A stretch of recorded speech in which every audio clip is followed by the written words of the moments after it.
Hello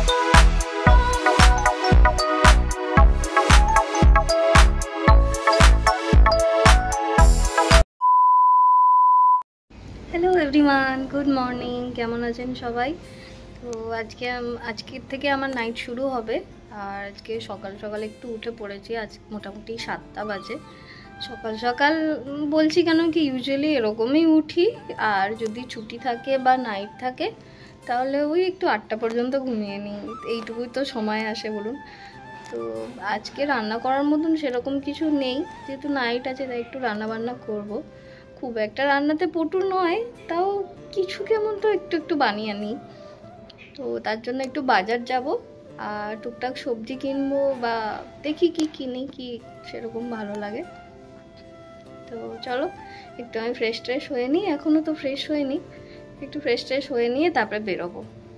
সকালে উঠে আগে নিজের ঘরটা একটু ঠিক করে নিই, নিজের বিছানাটুকু একটু ঠিক করি। আর ঘরটাতে আমরা 3 বন্ধু থাকি, কিন্তু নিজেকে কিছুই সবটা করতে হয় না। যেহেতু 3 জন থাকি তাই কাজ আমরা 3 জনে মিলেই করি। 3 জনে মিলে একসাথে করতে বেশ ভালোও লাগে, তাই একজনের ওপরে চাপ পড়ে না। সকাল হতেই একদম খুব রোদ বেরিয়েছে। এখন ওই 8:30 মতো বাজে, কিন্তু দেখে মনে হচ্ছে 12:30 একটা বাজে, এত বেশি রোদ বেরিয়েছে। এই রাস্তাগুলো আপনারা হয়তো চিনে ফেলেছেন এতদিনে, কেন কি ইউজুয়ালি আমার ভিডিওতেই রাস্তাগুলো থাকে। আর দুর্গাপুরের তো ম্যাক্সিমাম রাস্তা এরকম খালি খালিই থাকে। এখানেই একটা গভর্নমেন্ট গার্লস স্কুল আছে। তো আজকে মনে হয় ওদের স্কুলে কিছু ফাংশন ছিল। বাচ্চাগুলো বেশ সেজে গুজে এসেছে। কি সুন্দর বাসন্তী কালারের শাড়ি পরে মাথায় ফুল দিয়ে এসেছে। এখন হয়তো মর্নিং স্কুল চলছে, তাই হয়তো ফাংশন শেষ হয়ে গেছে, ওরা বাড়ি যাচ্ছে। যে যার বাবা মা আসছে দেখছি, একজন একজন করে নিয়ে যাচ্ছে। আর বাকিরা যারা যাচ্ছে না, ওই ভেতরে গাছের নিচে ওয়েট করছে কখন তাদের বাবা মা আসবে, নিয়ে যাবে। এটা হচ্ছে ক্লাব স্যান্টোসের মাঠ। এখানটায় আমরা প্রায়ই এসে বসে থাকি। ওই যে সিটিজেন হসপিটাল দেখা যাচ্ছে, আর এই সবুজ কালারের যে বাড়িটা দেখছেন, এটাই ক্লাব স্যান্টোসের ঘরটা। মাঠটা কিছু না কিছু অনুষ্ঠানে, কোনো না কোনো জিনিসে সবসময়ই ব্যস্ত থাকে। চলুন বাজার চলে এসেছি, এবার কিছু সবজি কিনে নিই।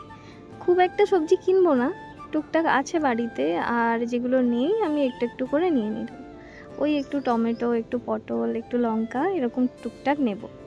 কাকু এই আলুর বস্তাটা নতুন খুলেছে, ওই জন্য বলছে যে তোমরাও একটু নেবে কি না, আলুটা নাকি খুব ভালো এসেছে। তাই আমি বললাম যেহেতু ভালো তাহলে একটু নিয়ে নিই। তাই 1 কেজি আলুও নিয়ে নিলাম। এবারেই হয়েছে মজার ব্যাপার, টাকা দেওয়ার সময় দেখি আমার পকেটে টাকাই নেই। আমার খুব মনে আছে আমি যাওয়ার সময় টাকা নিয়েছিলাম, পকেটে রেখেছি, কিন্তু জানি না রাস্তায় কোথায় পড়ে গেছে। আর 2-1 বার রাস্তায় দেখার পরেও পাইনি। চলুন বাড়ি এসে গেছি, এবার একটু ভাত বসাই। এই যে কাপটা দেখতে পাচ্ছেন, এই কাপটা আমি যখন হোস্টেলে প্রথম আসি তখন আমার মা দিয়েছিল। কিভাবে ভাত রান্না করব, মানে কতটা চাল নেব, একজনের জন্য কতটা নেব, এগুলো জিজ্ঞাসা করাতে আমার মা বলেছিল যে এই কাপের 1 কাপ পুরো চাল নিলে একজনের ভাত হয়ে যাবে। তো আজকে আমি 2 জনের ভাত রান্না করছি। 2 কাপ চাল আর একটু নিয়েছি, যদি এদিক ওদিক হয় সেই কারণে। আমরা তো 3 জন থাকি, কিন্তু আজকে পায়েল নেই, ও বাড়ি গেছে। বাড়ির থেকে এসে ও আবার পিসির বাড়ি যাবে, তাই এখানে খাবে না। আর পিয়ালির নাইট চলছে, ও এসে রেস্ট করছে। তো আমি একটু সকাল সকালেই রান্নাটা করার চেষ্টা করছি, যাতে আমি রান্না করলে কিছু আওয়াজ হয়ে ওর ঘুমের ডিস্টার্ব না হয়। তো আমি ভাতটা বসিয়ে দিয়ে বাকি সবজিগুলো এখানে একটু কেটে নিচ্ছি। কেটেছি একটু লাউ, একটু ডাল বানাবো, আর এটা ধনেপাতা কেটেছি, আর একটু পেঁয়াজ, টমেটো, লঙ্কা কেটে নিয়েছি। এরই মধ্যে আমার এক জুনিয়র বোনের ফোন এলো যে ওর রুমে একবার যেতে, ওর দিদার নাকি চ্যানেলটা খারাপ হয়ে গেছে। মানে ওর দিদা হসপিটালে ভর্তি ছিলেন, কিন্তু বাড়িতেও আবার আইভি মেডিকেশন নিতে হচ্ছে। ছিল কিছুদিন চ্যানেলটা, কিন্তু আজ হঠাৎ খারাপ হয়ে যেতে চেঞ্জ করতে লাগবে। ও হয়তো চেঞ্জ করতে পারবে, কিন্তু বাড়ির লোক হলে যা হয় একটু ভয় করে। আমি এখন ওর ক্যাম্পাসেই দাঁড়িয়ে আছি, বিল্ডিংয়ের সামনে। ওই যে আসছে আমায় রিসিভ করতে, এসে গেছে।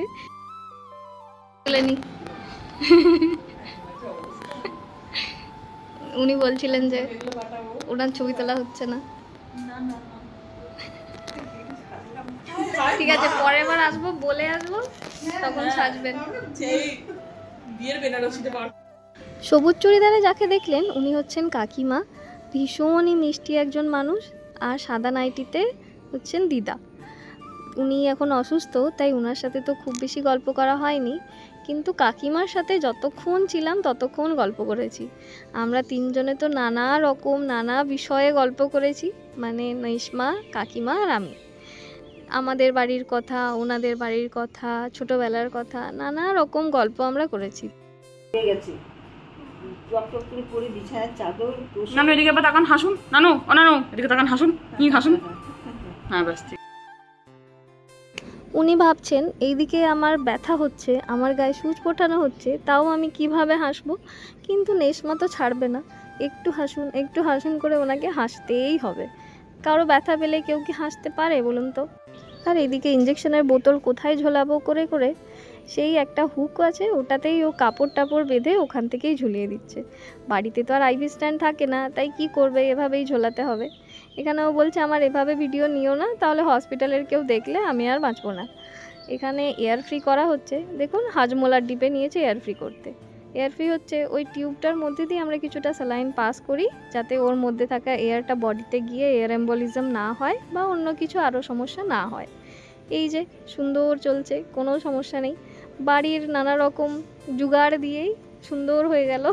চলুন একটু ব্যালকনিটা এবার দেখাই। এখান থেকে ম্যাক্সিমাম দুর্গাপুরটা এখান থেকে দেখা যাচ্ছে। আমি ওকে ওটাই বলছিলাম, বিকালবেলা 1 কাপ চা হাতে নিয়ে এখানটা দাঁড়ালেই বোধহয় মনটা ভালো হয়ে যাবে। এখন ঝড় জলের দিন, তাই যখন হাওয়া দেবে খুব ঠান্ডা ঠান্ডা হাওয়া আসে। এরকম ব্যালকনি তো আমার ভীষণ ভালো লাগে। আমি যতই খাবো না বলি, কিন্তু কাকিমা কেন শুনবে? সে তো নানা রকম জিনিস নিয়ে এসে হাজির, আমাকে তো খেতেই হবে। খাওয়া দাওয়ার পরে আমরা অনেকটা গল্প করেছিলাম, সেটার ভিডিও আর নেওয়া হয়নি। দেখতে দেখতে অনেকটা বেলা হয়ে গিয়েছে, এবার তো যাওয়ার পালা। ওরা থাকে 5th ফ্লোরে, তাই লিফটের সামনে দাঁড়িয়ে আছি, লিফটটা আসলেই যাব।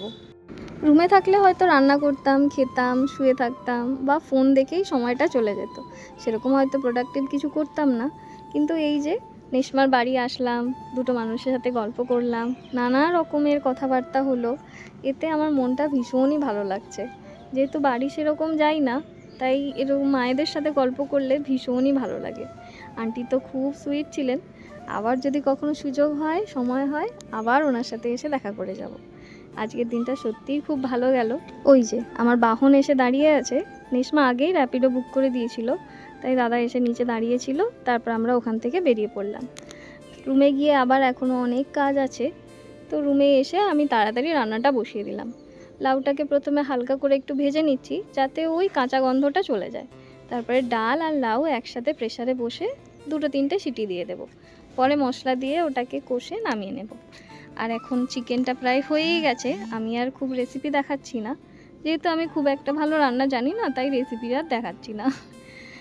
তো সব মশলা একসাথে বেটে দিয়েছিলাম বলে ঝোলটা বেশ গাঢ় হয়ে গিয়েছে। আসলে তাড়াতাড়ি করার জন্য আমি ওরকম করে দিয়েছি, জানি না কেমন হবে। আর এখানে বানিয়েছি একটু ছোলাটা কাল থেকে ভিজছিল, তো ওর কোনো গতি হচ্ছিল না, তাই ভাবলাম একটু এরকম করে কিছু একটা করে দিই। রান্নাবান্না করে রুমটা একটু পরিষ্কার করে স্নান করে একদম খেতে বসে গেছি। পাতের মধ্যে সমস্ত কিছু সাজিয়ে নিয়ে বসে গেছি, চলুন খাওয়া যাক। ভিডিওটা আজকের মতো এখানেই শেষ করছি। সকলে খুব ভালো থাকবেন, সুস্থ থাকবেন। ভিডিওটা ভালো লাগলে একটা লাইক করে দেবেন আর চ্যানেলটাকে সাবস্ক্রাইব করে দেবেন। আজকের মতো আসি, টাটা।